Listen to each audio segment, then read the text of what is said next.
UN, UNESCO, and we are very grateful for their support. As far as I told you before, this Little Less Plus is a campaign that we're running from January to December this year, and it has various activities. You can read more about it if you're not familiar with it, and Clementine will share the link to the website in the chat. There are so many activities, and also we're active also on social media, so you might find it very interesting. And this campaign is linked to the Little Less campaign that we have been running since 2011.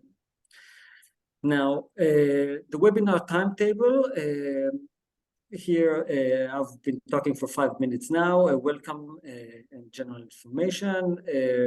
We will then have a warm-up Kahoot for participants, where Liina will guide you through the Kahoot, and then she will present the main points and facts about the problem of digital waste, examples of lessons learned from the Estonian Digital Cleanup Week campaign, and then we will have 10 minutes for questions and answers. So Liina is a communication specialist from Tartu's Environmental Education Center in Estonia. And Liina, the floor is yours. So, hello. Can you hear me? Yes. Yes, I am from Estonia, and I work on communications. I'm not a technology expert, so to speak, but I have been coordinating Digital Cleanup Week for Estonian schools for 3 years now, and it's beginning to get bigger and bigger every year. We have over 200 schools and kindergartens also participating, which is quite a high number in this small country. And I'm figuring out how to make digital pollution like a simple idea for kids also to understand, and what practical tasks they can do with their teacher to understand it better, and yes, to open the theme up also in Estonia, because we have a digital cleanup day that is older than our campaign, that is maybe 5 years running, but it's mainly for big companies to organize their company network or something like that. It's not educational day for children, so we're trying to invent some other levels of thinking about it. I wanted to start with a Kahoot with you. So if you're watching this from a computer and you have a device with you, like your phone, you can take it out and go to the Kahoot homepage, which is kahoot.et.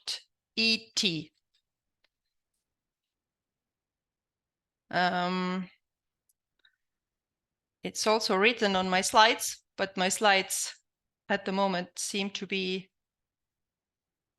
standing still.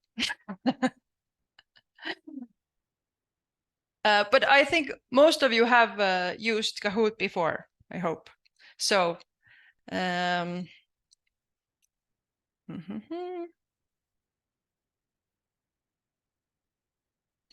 I have,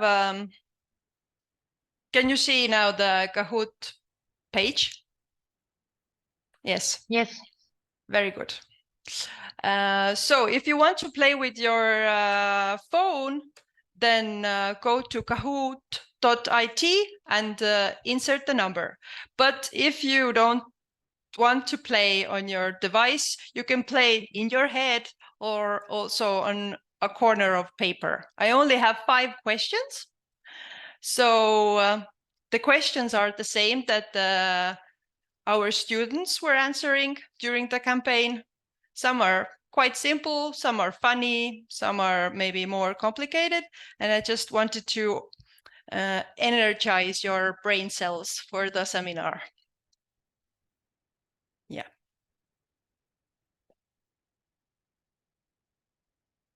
Mm-hmm.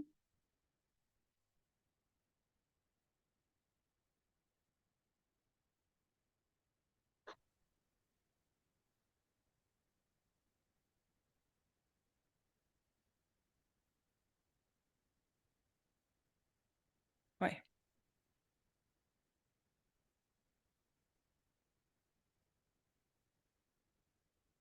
So let's see. I think I have a maximum number of participants that can be here. I think it's 40. So everybody who still want to join me online can do, and then we will start. And yes, so the part of the campaign, we had 2 Kahoot quizzes for children. One of was for like middle school, and the other was for gymnasium students. And they could do it together in the classroom with their teacher, and then also discuss after it. And I had help from Tallinn University creating the questions also, because they have the perspective of internet security themes more. So we could combine it with themes of waste and internet security and mental health, maybe, for it to become more diverse. Okay, I think we're going to start now. You have 30 seconds to answer.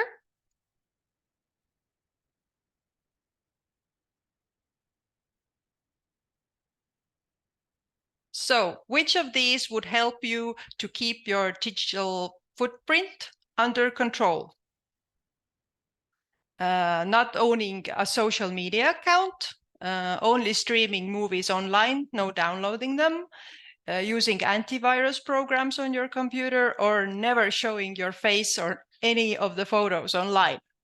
So click on the answer you prefer. You have 5 seconds.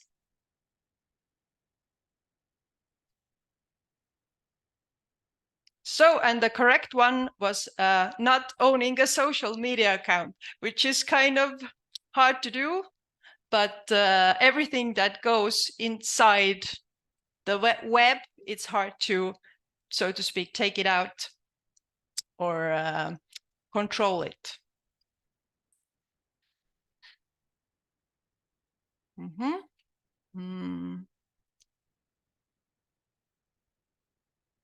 Now, let me see. Next question. And cat is winning at the moment. Which of these actions is the most energy consuming?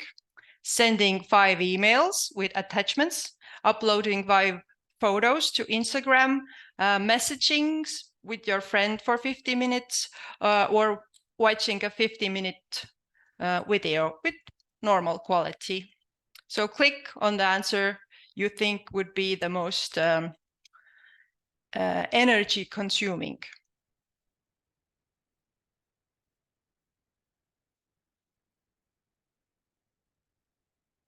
So yes, the correct answer was watching a movie, of course, with 50 minutes with a good quality.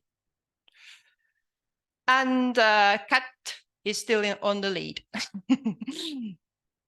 Third question, how to reduce your electronic waste. Sort your waste better into correct garbage bins. If you have a phone, for example, buy a device with a very small screen so you don't consume as much.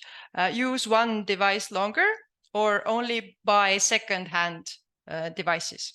And I mean phones and computers and tablets.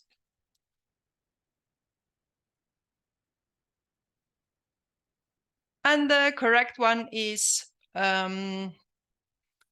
use one device longer. Yes. Now we have Hop in the lead. And fourth, how many apps should I have on my phone?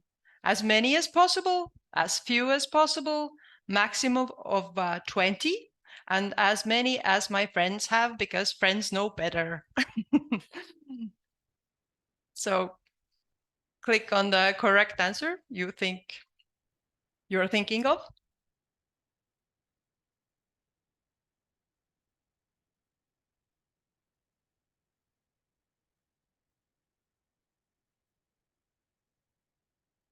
And as few as possible.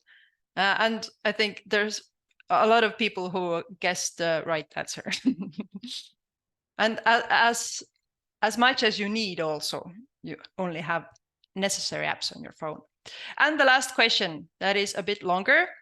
We cannot talk about the environmental footprint of our digital life only in a negative way, because it is smaller than the footprint of our transportation sector. It cannot be scientifically calculated, so it's hard to talk about. It will reduce in time because we're becoming more energy efficient, or because digital services help to reduce footprints of real life activities. It's a very long question, I'm sorry. And yes, again, correct answer is because the digital services also help to reduce footprints of, for example, consuming paper. So the podium is, third place is for cat, second place is ur, and the first place is hop. Congratulations. Okay. Let's now turn to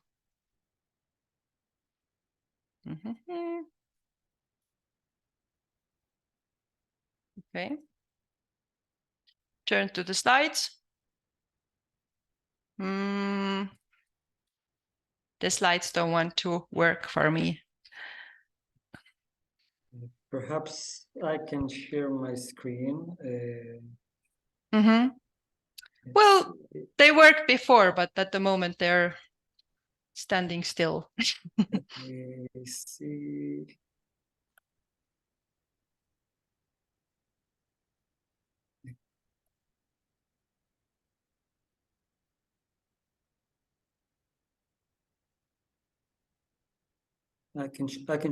Shall I share my screen instead?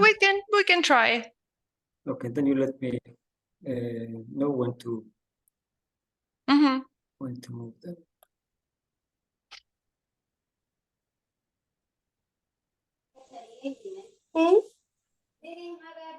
Yes. Yes, and then next slide. This is done already.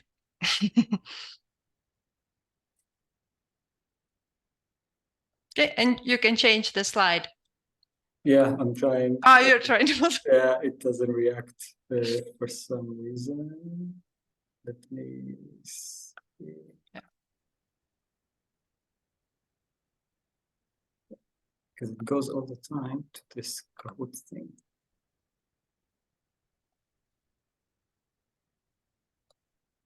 Yes. Yes. So I'm gonna go over some terms that may be confusing. So when we're talking about digital waste, we're not talking about digital data in overall. For example, your digital family pictures are not digital waste. Digital waste is the result of bad data management, inefficient data storage processes, that you have data left that is unused, unnecessary for you, or just incorrect. Let it be a human mistake or a technical mistake. And and if it's not deleted, or if it's created all the time more and more, it's left somewhere in the cyberspace, and it's using energy to exist, basically. That's the simplest way to put it. But when we're talking about electronic waste, then we mean devices. Because we also have different kind of e-waste campaigns to collect your old phones and tablets and take them to recycling. That's another term. And then we have digital footprint. I also confuse them. Digital footprint means all the things you do in the internet. And it's divided into two parts. It's an active digital footprints, which means everything you do on purpose and knowingly. You create online profiles. It's all the social media, your photos, emails, that kind of stuff. But then there is passive footprint, which means basically if you visit websites, they have cookies. And they collect your data of what you click, how much you go there. For example, also shopping, if you online shop, or even if you use a client card in a shop, it collects your data. When, why, how not why, but how much you buy. And we can alter the active footprint. We can reduce it in some level, but it's harder to reduce the passive footprint. The passive footprint also, you can reduce it if you don't go in the web, basically. So it's harder to control. And all the people who use internet have these two types of digital footprint. So I wanted to ask this question from myself also, that why is it so difficult to measure the footprint of digital life? Mainly because you can divide it in different levels and parts. So it depends highly on what kind of electricity sources we use, which kind of source, for example, I use at home. Where does my home electricity come from? What kind of electricity the data center uses, for example, Google, where my data is kept. And in between the data transmission routers, what kind of electricity do they consume? So it's hard to track all of these three parts if you want to really scientifically calculate it. And the next point is, as said, that the data comes from data centers through the transmission points and then into the devices. So you have to include all of these steps if you're thinking about digital data. And also devices and technologies change very fast. You can calculate something and in 5 years it will change, like the change will be double. Can you go back for a second? Yeah. And then, of course, new technologies. Cryptocurrency was very popular some years ago. AI, all the chat GPT that will use a lot of data processing power, and we have no idea what the impact is. And the last fact is it is said that digital technologies are responsible for the same amount of global greenhouse gases as civil aviation about. So it's quite a lot. Yeah. So next slide. These are data centers. If you use Google products, or you're in the USA, you use Amazon, you have emails, you're using cloud, whatever, you are holding your information in data centers. And they are huge ones. There are about 1,000 hyperscale data centers. It means they have about 5,000 servers there, and they consume humongous amounts of energy. The positive side is that these companies have a lot of money. They usually invest in some really good modern technologies. They use the They use all kinds of, yes, new renewable energy there. They even, I think, cool down with rainwater, and they take the excessive heat out. Then they heat their own building with it, and it's very energy efficient. But at the same time, because we consume a lot of data, the necessity to keep building them more and more and bigger is becoming a problem. And the data centers use about 2% of the global electricity, but in the European Union and in the USA, it's bigger. And their workload also grows quite fast. It's like 20 or 40% every year. But the growing workload doesn't mean that their electricity or power use grows the same amount. The power use grows less.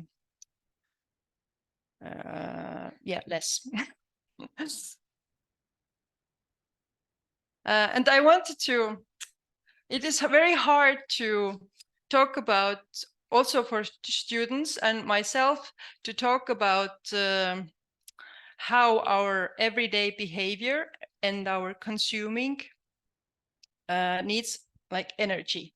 And I wanted to give a really simple example.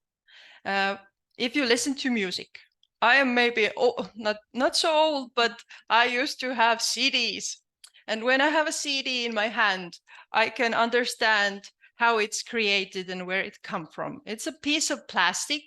You mold it into a plate, you burn the song on it, you transport it from the fabric, from the factory to the shop, and then I buy it, and then I have it. I can imagine the whole process. So I have the idea of how much energy it uses somewhere. I have I can imagine it. But how a song from Spotify or YouTube comes into my computer, I have no idea. And that's why it's the footprint is invisible, and the whole journey, I cannot even imagine it.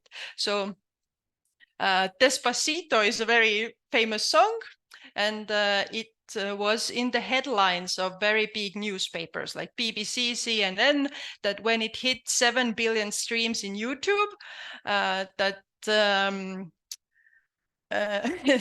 okay, they started to calculate how much CO2 emissions it has, or how much of environmental footprint it has. And these are the below, the three ones are different kind of examples. So 7 billion streams is the same as 100,000 taxi rides of no, it's the annual emission of 100,000 taxis, or it's as much as electricity as 5 countries put together, or it uses as much as energy as 40,000 USA homes in a year. But then it was very controversial, because other experts tried to recalculate it, that it's not possible, and the numbers came out 20 times smaller. But even if it's 20 times smaller, it's still quite a lot. It's thousands of homes or thousands of taxis. And I wasn't really interested in the numbers, because they have multiple sources, and it's hard to go to the most believable source. I just wanted to look what the streaming consists of. If I want to listen to a song, what happens? So the energy consumption of a song is divided into 3 areas. First, it's located in a data center. I am in Estonia. The data center is maybe in Belgium or Germany. And usually, if you listen to one song, multiple data center parts, so to speak, will activate. Maybe even 6 different data centers all around Europe for my one song. So they will process and deliver the video to the edge of the center, so to speak. Then you have advertisements also which are placed somewhere and played in your face, even if you don't want to. That's also using energy. Then the whole system and different data centers are communicating with each other, so to speak. And then there's the buildings themselves. You have to cool and power all the buildings, the hyperscale data buildings. And then there is idle time, which means even if you don't use the data, it is held, it is like active all the time. Even if you are sleeping and it's nighttime, the data is still powered and being kept available for you, that even if you jump up during the night and you click a button, the song is there because it's active all the time. So it is said that 60% of the work time of data centers is just being on power but not working. So it's a bigger amount than like providing data. They're just holding it active. So yes, and that also takes energy a lot, and we're paying for it for the data to be kept available for us all the time. Yeah. The next is data transfer. So it comes through usually routers, and you have multiple of them, and they also need power. And it depends also how you're connected to the internet. If you have a very modern cable, or you have a mobile or Wi-Fi or old school dial-up network, there's a very big difference of how much energy they need and how efficient they are. These are very technology terms that even I don't I'm not the expert of, but I wanted to just show all of the stops that the song has to go to get to you, to just wrap the whole process into pieces. And then is streaming bitrate, and also how much data can you push inside of the connection, basically. And then third, we have the end users that are us. Do you have a huge TV at home? Do I watch it from a small phone? How old is the device? How energy efficient it is? Do I watch it in Estonia? You can watch it in a very old Soviet TV or a very modern small device, and there's a huge difference. So these are all the three parts that the song has to go through to get to think about. And then because of video, I don't want to call them problems, but one of the biggest influence is video streaming. That means watching again, Despacito videos, like song videos, Netflix, whatever platform you're using, even if social media, if you're watching Instagram Reels, moving picture in any way takes up a lot of energy and a lot of needs a lot of room, so to speak, in the channels, data channels. And the higher the proportion of the video in the app or program you're using, the higher is the carbon footprint. So usually different kinds of streaming platforms like Netflix or Hulu or Amazon have the biggest footprint, also because you can have a really high quality picture from them. You can have your home cinema and look at 4K picture movies, and then it consumes a lot of energy. And then it's YouTube, TikTok, Facebook. So and not to forget Zoom that we are in also, that if you have a video on, it needs a bit more to and online gaming, and the online videos, all the programs that use them account for about 60% of the emission that comes from digital technologies. so the problem is not sending text emails, too many text emails to each other. It's consuming like video without realizing what is the impact of it. It's not for, so to speak, for free, not for free, but without. Yes, and the actual consumption also of the video depends on the connection you have, how efficient it is, and what is the resolution of the picture also. So I wanted to put all of the information into simpler ideas that how to reduce your footprint. It seems to me like watching a video is, so to speak, bad or polluting. Keeping your data in a data center is polluting. But I think for me, it's the same as with other waste. These are the 3 R's, the reduce, reuse, and recycle. Maybe it's hard to recycle or reuse the digital data, but if you delete data you don't need, there is more room for newer data that's maybe more with better quality, or you save only the data you need and not waste room on stuff that is, yes, not important to you or to your doings. And to think about what data do we really need to collect and save, and to be conscious in your consuming. That doesn't mean you cannot enjoy social media or watch a movie from Netflix or listen to songs, but maybe you have to prefer quality over quantity, not to let it play in the background if you're not really interested in it, but to, yes, like with other things in our life, and not to forget about the digital technologies positive impact also.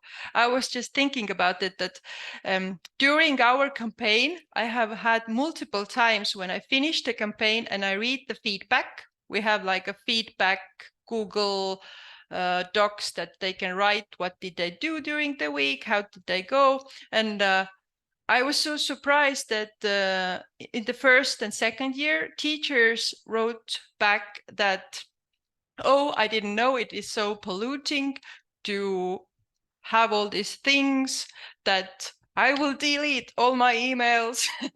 And maybe, and the worst thing I read, that maybe I should print out some stuff to delete them from the cloud. And then I thought, oh, I haven't been sending the right kind of information or ideas out, because digital technologies are still great.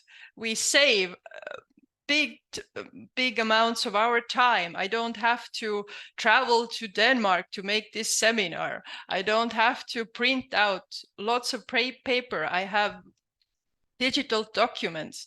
It saves a lot of resources from everywhere. That is not questionable anymore, but it's just to talk about the negative impacts also that maybe have been disregarded so far. And there is when talking about digital technologies, there is this rebound effect that everybody's talking about, how data centers and our devices become more energy efficient over time. And it won't be a problem in the future, because we will be so efficient that we can create as much as data as we want, consume as much digital data as we want. It doesn't really matter. But the rebound effect says that efficiency makes technology less expensive, and people then use it more often, and they're not aware of the environmental impact. That's why also they use it more often. And that there's also a citation from me that it sums up the same idea, that when technology becomes more energy efficient and affordable, it's great, but our behavioral habits to consume and store everything, like people collecting peanuts or something,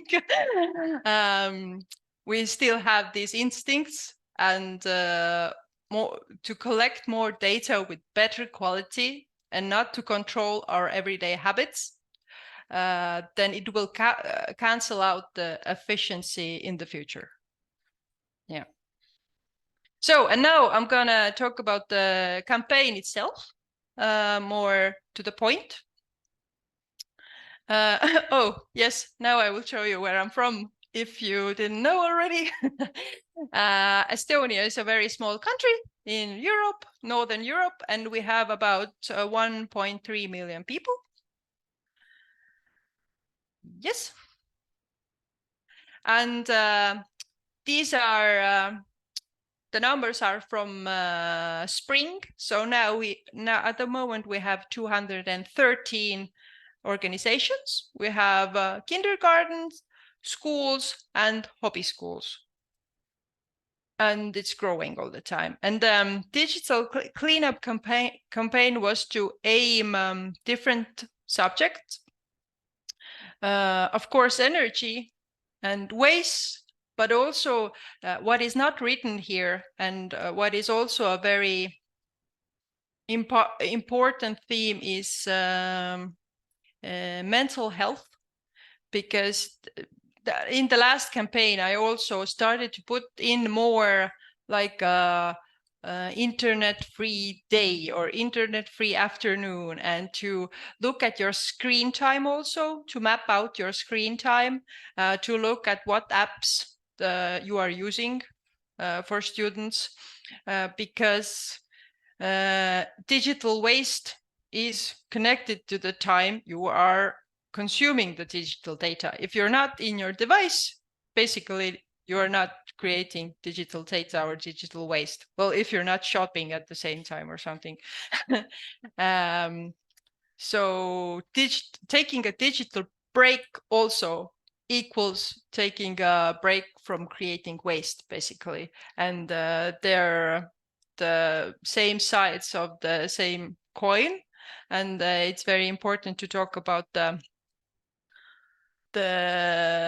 influence of too much screen time for young people's minds also, and consuming without any so to speak any borders. Yeah. We mainly target students. We start from about maybe 12 years old pupils. We have a lot of kindergarten teachers who want to participate with their children also, but so far I haven't done separate tasks for kindergarten children yet, because at first I don't really want them to go into their devices more, even if for the campaign I want to keep away them and so they could play outside. But some of the kindergarten teachers have been taking snippets of the campaign and then using them in their classes, just to look like what is an email, how does a computer work. The computer also has a recycle bin, you have to empty them, like basic concepts of what you can do in a computer. And then we also have a lot of parents participating. So some of the teachers just put the tasks into the e-school web, and the families do them at home together. And it's also open to the public. So we have a Facebook event and Instagram posts every day. So random people can participate also who want to do it for a week, not only for one day. So these are the visuals. These tasks are quite like essence of everyday task. I usually put them up in Facebook events and Instagrams, and we have also ones that that teachers print out and put on their class wall or in the corridor or in the teacher's room. So on a coffee break, when you're drinking coffee, you can also delete your emails or organize something. And every day there's a different kind of that task.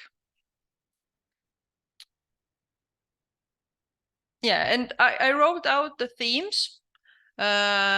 These are like the basic, the word, basic words, cleanup.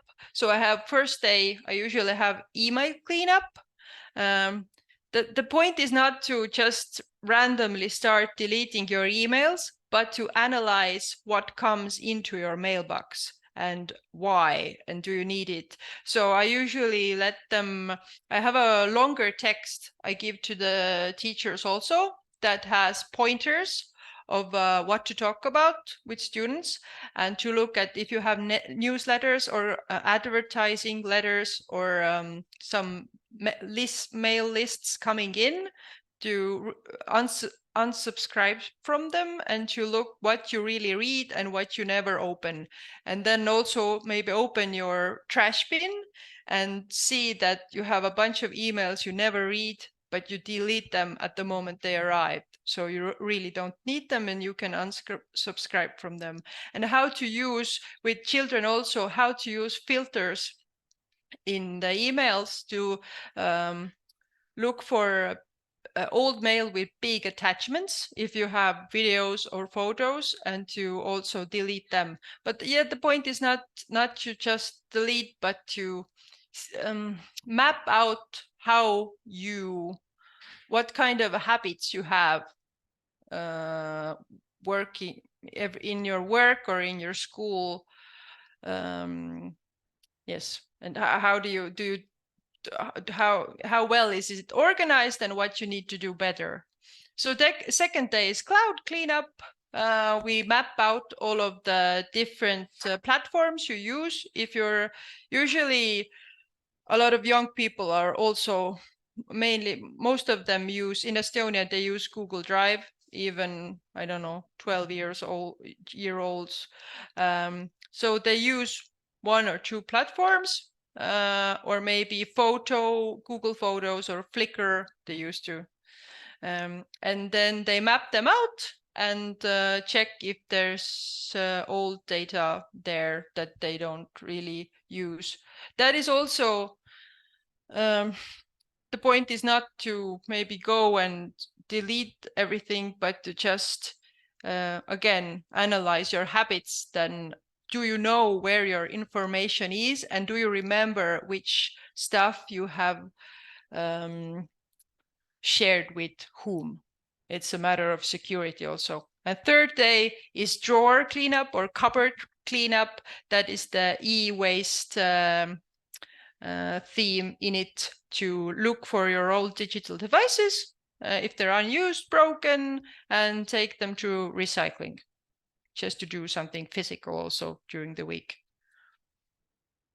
And the fourth day is your own device cleanup.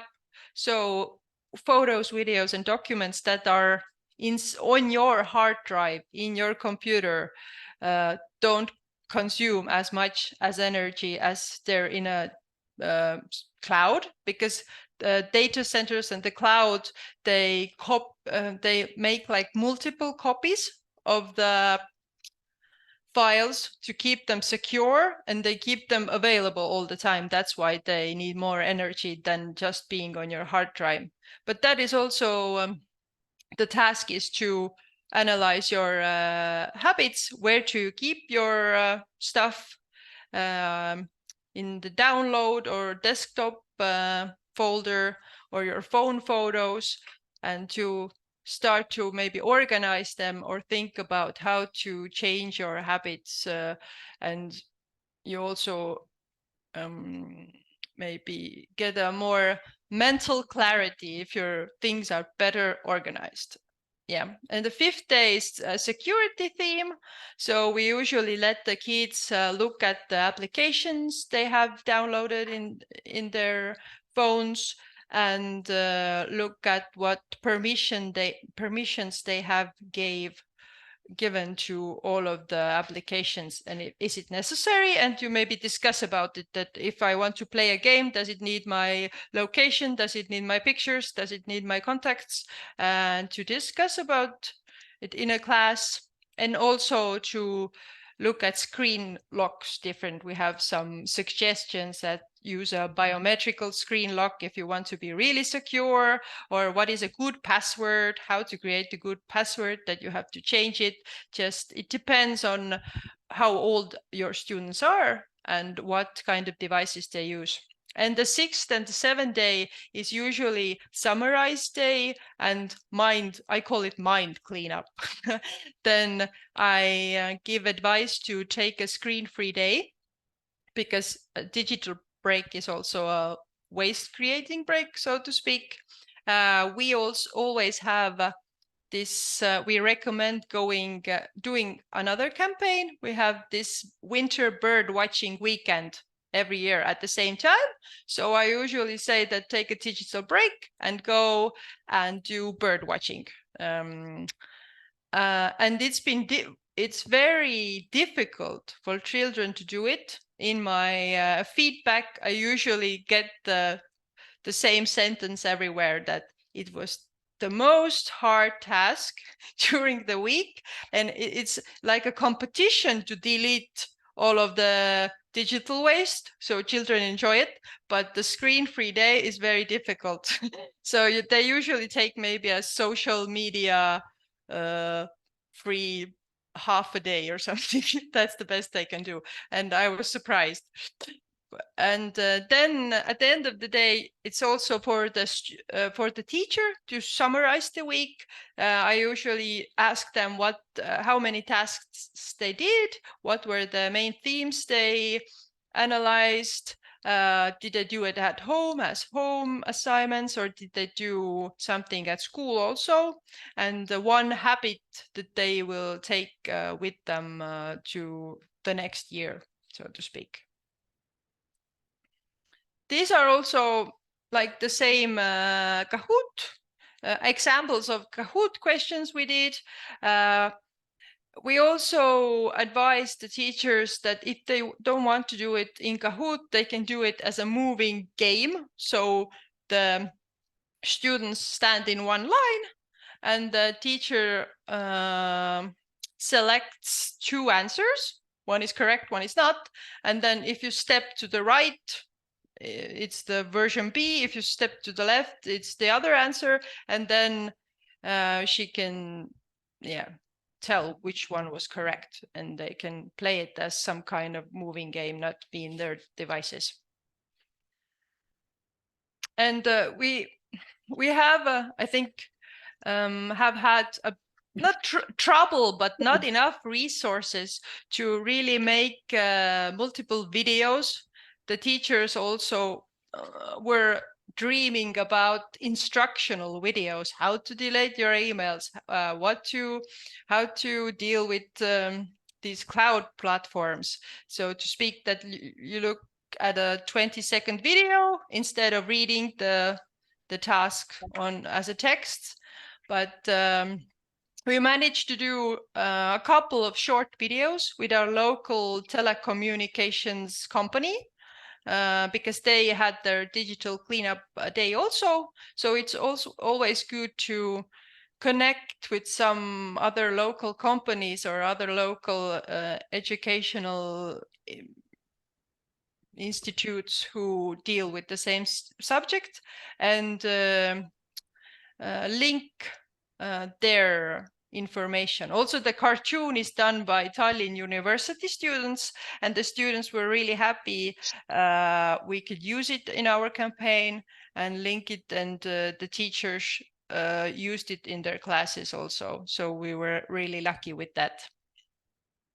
Yeah.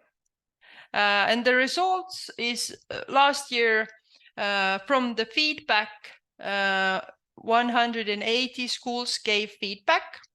approximately 10,000 participants. The 10,000 is the ones that subscribed to the campaign, or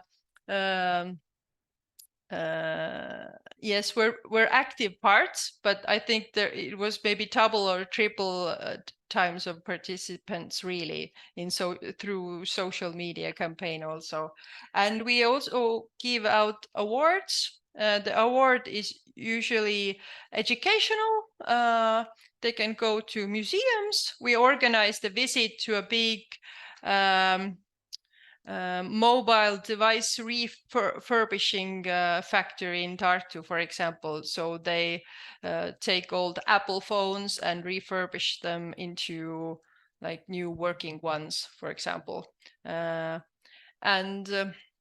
the data deleted during the digital cleanup day is from the campaign that is organized by the telecommunications company, and the number is very, very, I think low. I think it's much bigger than that, but people usually don't have the capacity to write down everything they delete or organize during the week. So it takes extra time to do it.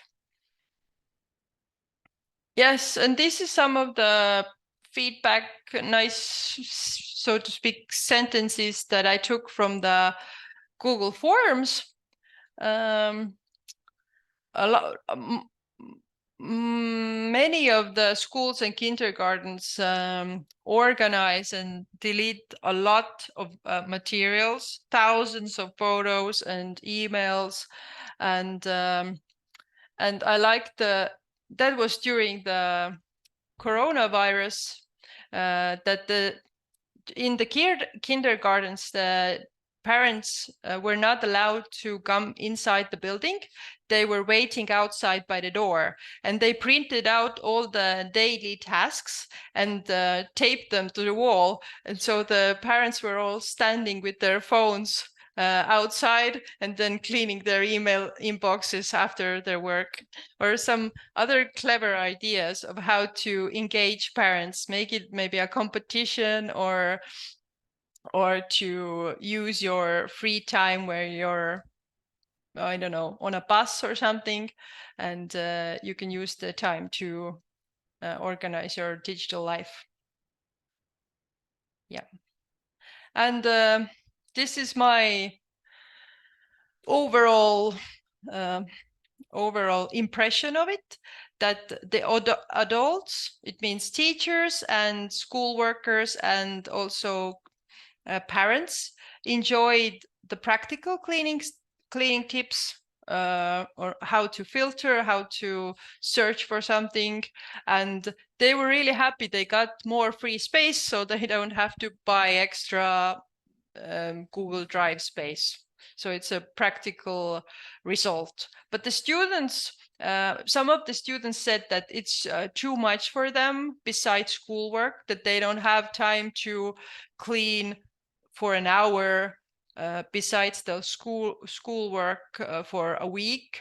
So some of them did it only for 10 minutes maybe every day, but they still enjoyed the facts and the new info, and they did the quiz, and they made it into a competition who can delete more or whatever. So yeah, and younger children, kindergarten children, got their first look at how computers work, and for example, how to send an email and receive an email, and that it's also data you need to keep somewhere, and you need to organize it and also to throw it away if you don't need it anymore. And we have had, I think the biggest problem is to tell the teachers or advise the teachers when to do the tasks at school, because I am working in an environmental education center. I haven't been a teacher every day myself, so the teachers had different kind of expectations and solution also to the problem. Some of them did the tasks maybe every morning, 10 minutes, whatever the class was it nature education or PA or whatever, they did only 10 minutes of it. The others did maybe in their computer class 1 full hour, but only once a week. So they took 1 or 2 subjects and they went through that. So it gives the teachers a lot of options, how many themes or tasks they want to do and what are the most problematic concerning their age group. And everybody said that it's easier to participate if you have been participating before, because you already have some good habits and the idea of what the digital cleanup means. And for a lot of the participants, it came as a surprise that digital data has an environmental footprint. They've never thought about it. They thought it's just thin air and it doesn't consume any, I don't know, electricity or power to move it. It just floats around. Yes. And the conclusion, I just made like a category of impacts of what impacts more when you're cleaning or analyzing what to do, that really the most impactful are the choices of our energy.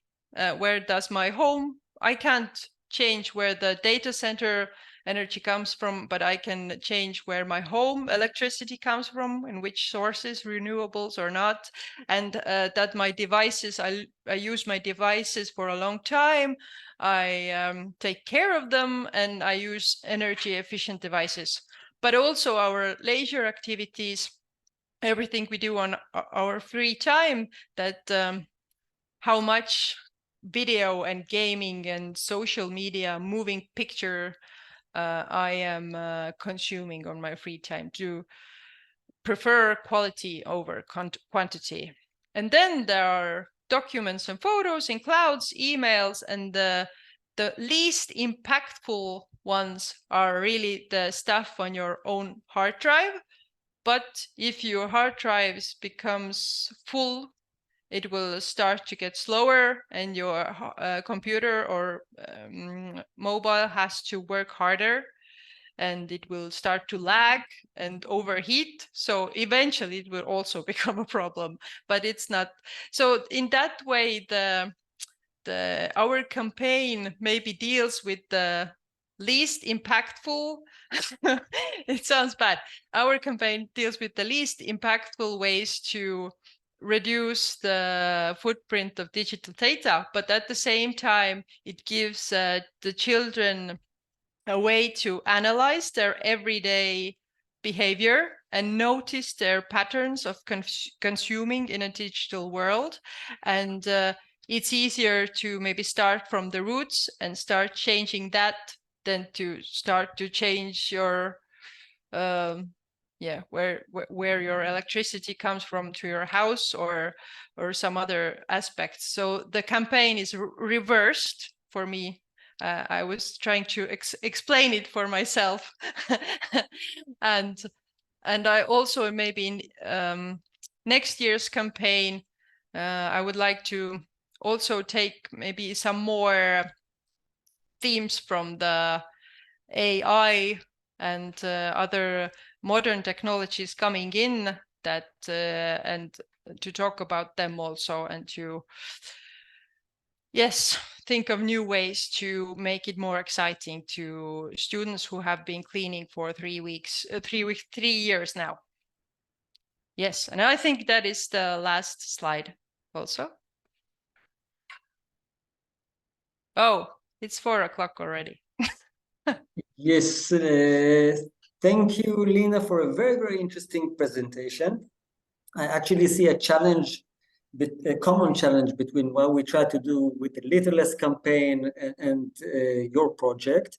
Because if we were thinking about the 3 R's or the 5 R's, what we noticed with the Littlest campaign, for example, is that students, they generally understand the importance of recycling, of separating waste to different waste streams, but it's much more difficult for them to reduce the amount of waste they produce. And here with digital waste, they have to reduce it to have the maximum impact. Now we can take 5 minutes and take questions from the audience, if anybody has. So you're welcome to unmute yourself and ask Liina. There is already a question in the chat. Yes. Also, Liina, if you want to see after. Mm-hmm. There is a question in the chat Yes. asking if you have the source that shows digital information has lower resources and environmental impact than paper. Oh, yeah. That's a very interesting question when you ask it. Maybe I think it was a generalization in my own head, but I need to check. Yes, check some credible sources for that claim. Biran, please. Yeah, thank you very much for providing me the opportunity. Greetings to all through digital media in important discussions on digital issues. This is Bidhan. I am the founder managing director of Provider and working as the national operator of fee in Bangladesh. I would like to make a few comments as well as raise a couple of questions that came to mind from the presentation actually. I think that my footprint depends on what digital technology I use, how I use it, how long I am using it, etc. As a result, defining digital technology is quite complicated and measuring the footprint of digital life is also difficult, which correctly mentioned in the presentation as well. Still, the beautifully articulated presentation here is eye-opening for all of us. And thank you very much for the presentation. It is a matter of changing habits. So it is time consuming. On the one hand, we have to change the behavior of others. And on the other hand, we have to change the behavior and habits through school environmental education. And it is very important now. However, the country context is slightly different in Bangladesh or in South Asia because not everyone has a personal device at the school level. As a result, I'm thinking that a survey can be done first in this case. And in a country like ours, it will be very effective if we can conduct such a campaign by designing a national level survey and publishing the survey report highlighting its information. And we are getting better at using digital technologies, but teaching them, use them in a controlled way is now very important. And if not, eyes will be injured, mental health will be hurt, health will be spoiled, and the environment will be damaged. But how much it is possible to control the use of digital media in reality when we come out paper pen, and how much limitation is necessary for a person will need to be determined by age. And in this case, it seems necessary to create a standard with the option of psychologists and doctors. And at last, regarding Kahoot, this is the paid version. I have seen it. And is there an option to use it for free in our countries? I mean, in countries like ours. And we have recently started implementing eco schools and YRE in our country. Can we conduct such a campaign in our country if we want? That's all. Thank you very much for providing me the opportunity. Thank you. Yes, I was just thinking that maybe it's not easier, but it is very effective to start speaking about the problem in countries that maybe that don't have that much access for young kids yet to have their own devices or very fast internet.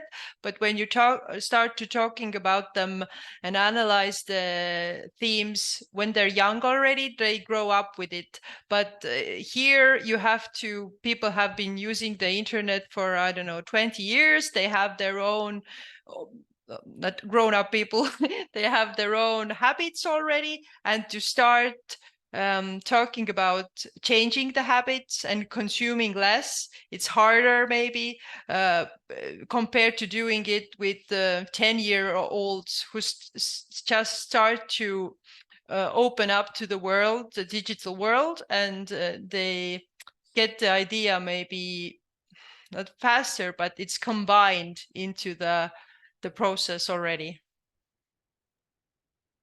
Thanks, Liina. Adriana is asking, how did you register the results of the data deleted by students' family?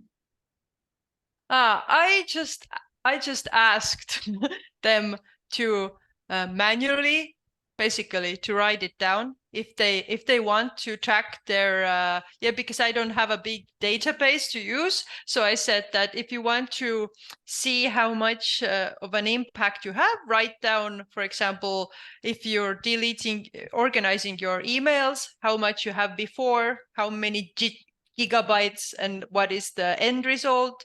If you're cleaning your cloud, also the before and after. And some of the teachers and also at home, they did it with great energy. They wrote down everything for me, even too much information, but they enjoyed tracking their success. And the others said that we didn't have time, we didn't care about the numbers. And I said it's perfectly fine. So it depended on the teacher, and also yes, how they organized it in their school, what they thought was important for them. Impacts are hard to prove sometimes. But any last question? Anyone can unmute and ask? We are 10 minutes over time. No questions. Okay. We would like to thank you for your participation. And Liina, thanks for presenting. And we wish you a beautiful afternoon or day, depends on where you are. And we hope to see you again in the webinars that we organize. So if you want to keep in touch, then register to the different fees newsletters, and then we'll let you know when the next webinar is planned. We will send you a certificate, and the presentation will also be available. So so you will get this in the next couple of days. Thank you very much, everybody. Yes, thank you for listening. Thank you, Liina.